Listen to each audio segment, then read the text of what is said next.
洒出来一点都没有关系，因为全机是防水的，没有问题。然后我们在加入的时候一定要注意哦，不要加超过它的 max 线的水位。好，这边加完差不多是5公升，再来加入我们的适量的洗衣精，加下去之后呢，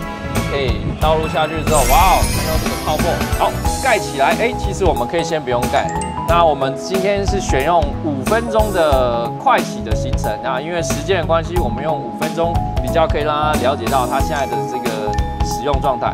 按下去之后，我们就要开始喽，准备3、2、1，哦，有，机器已经开始洗了。哇，好，那我们现在呢，它会先进入预洗，5秒钟的正转，好，刹停1秒，5秒钟的反转，好，刹停1秒，这样子持续1分钟之后呢，它就可以开始正洗了。